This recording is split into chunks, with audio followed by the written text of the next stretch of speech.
અંકલેશ્વર શહેરવાસીઓને અયોધ્યામાં ભગવાન શ્રી રામ મંદિરની પ્રાણ પ્રતિષ્ઠા મહોત્સવ નિમિત્તે રામમય બન્યું હતું। અયોધ્યા ખાતે ભગવાન શ્રી રામ મંદિરની પ્રાણ પ્રતિષ્ઠા મહોત્સવ નિમિત્તે અંકલેશ્વર શહેર પણ રામમય બની હિન્દુ સમાજના લોકો ભક્તિમાં તરબોળ બન્યા છે। સોમવાર સવારે 10 વાગે સમગ્ર શહેરમાં આવેલી સોસાયટીઓ, પોળો અને મંદિરોમાં રામ ભજન, મહાઆરતી સહિતની કાર્યક્રમોના આયોજન કરાઈ રહ્યા છે। ત્યારે આજે રામકુંડ સ્થિત આવેલા ક્ષિપા ગણેશ ખાતે અખંડ સુંદરકાંડનું પઠન આયોજન ભાવિક ભક્તો દ્વારા કરાયું છે, જેમાં મોટી સંખ્યામાં ભાવિક ભક્તોએ જોડાયા રામ ભક્તિમાં લીન બન્યા હતા।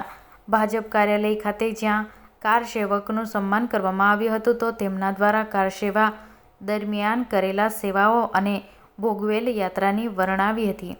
ભાજપ કાર્યાલય ખાતે જ અયોધ્યા રામ મંદિર પ્રાણ પ્રતિષ્ઠા મહોત્સવનું જીવંત પ્રસારણ પણ નિહાળવા માટેનું આયોજન કરવામાં આવ્યું હતું, જેમાં શહેર પ્રમુખ નરેન્દ્ર પટેલ અને ભાજપના હોદ્દેદાર અને કાર સેવક જોડાયા હતા અને એક સાથે બેસી કાર્યક્રમ લાઈવ નિહાળ્યું હતું। આ ઉપરાંત વધેલા વાડ અને ખાતે સ્થાનિક યુવાનો એકબીજાનું મોઢું મીઠું કરાવીને ફટાકડા ફોડી જય શ્રી રામના નારાઓની ગૂંજથી ઉજવણી કરી હતી। તાલુકા પોલીસ મથક ખાતે પણ વિશેષ રંગોલી પોલીસ જવાનો દ્વારા પોલીસ સ્ટેશન ઉપર બનાવી ભગવાન શ્રી રામના જન્મોત્સવની ઉજવણી કરી હતી। આ ઉપરાંત અંકલેશ્વર શહેરમાં આજરોજ અનેક વિસ્તારમાં તહેવારો જેવો માહોલ જોવા મળ્યો હતો। રામ ભક્તો સવારથી જ નવા વસ્ત્રોમાં પરિધાન કરી રામ મંદિરના દર્શન કરી ધન્યતા અનુભવી હતી। આજે આખા દિવસ દરમિયાન શહેરમાં 6 થી વધુ રામ ભગવાનોની શોભાયાત્રા યોજાનાર છે। આજ રોજ 22 જાન્યુઆરી 2024 દિવસે જ્યારે અયોધ્યાની અંદર ભગવાન રામની પ્રાણ પ્રતિષ્ઠા થઈ છે, ત્યારે આજ રોજ અંકલેશ્વર ભારતીય જનતા પાર્ટી કાર્યાલય ખાતે જે કાર સેવકોએ 1990 અને 1992ની અંદર ભગવાન રામ માટે પોતાનું બલિદાન આપી અને ઘરનો પરિવારનો ચિંતા કર્યા વગર જે કાર સેવા કરી છે, એવા કાર સેવકોને અમે આજરોજ ભાજપ કાર્યાલય ખાતે એમનું સન્માન કરી એમને અભિનંદન આપ્યા છે અને સદૈવ તમારું નામ આ અંકલેશ્વર શહેરની અંદર યાદ કરવામાં આવશે એવી એમને શુભેચ્છા અને શુભકામના પાઠવી છે।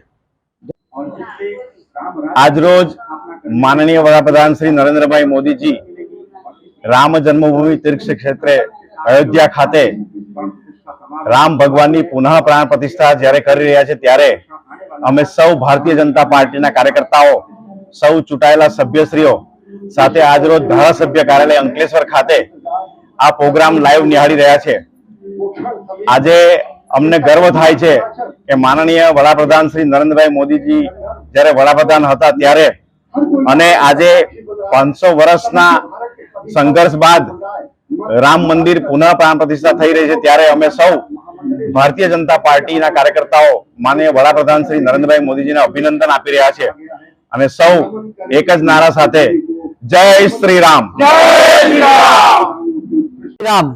आज तारीख 22/1/2024 ના રોજ સતત જે 500 વર્ષ ઉપરાંતથી જે રામ મંદિર માટે જે સંઘર્ષ કરવામાં આવેલો હતો, જે મહાત્મા મહાનુભાવો દ્વારા, તેનો આજે અયોધ્યા ખાતે રામ જન્મભૂમિ ખાતે મંદિરનું નિર્માણ કરીને રામ ભગવાનનું અયોધ્યામાં આગમન કરેલું હતું। તે દરમિયાન સમગ્ર દેશમાં આજે એક તહેવારની જેમ ઉજવણી કરવામાં આવી રહી છે તથા અમારા અંકલેશ્વરમાં પણ તમામ યુવકો દ્વારા તથા અમારા વાઘેલાવર ટાઈગર ગ્રુપ તરફથી મીઠાઈઓ વેચીને, ફટાકડા ફોડીને, ધાર્મિક કાર્યો કરીને આજે હાર્દિક શુભેચ્છા સહ ઉજવણી કરીએ છીએ એક તહેવારની રીતે। તો આજે સમગ્ર દેશવાસીઓને રામ ભગવાનના આગમનનું ઉજવણી કરીને પોતાના ઘરે દીપ પ્રગટાવીને આ એક તહેવારની રીતે ઉજવણી કરે એવી અમને નમ્ર અપીલ છે।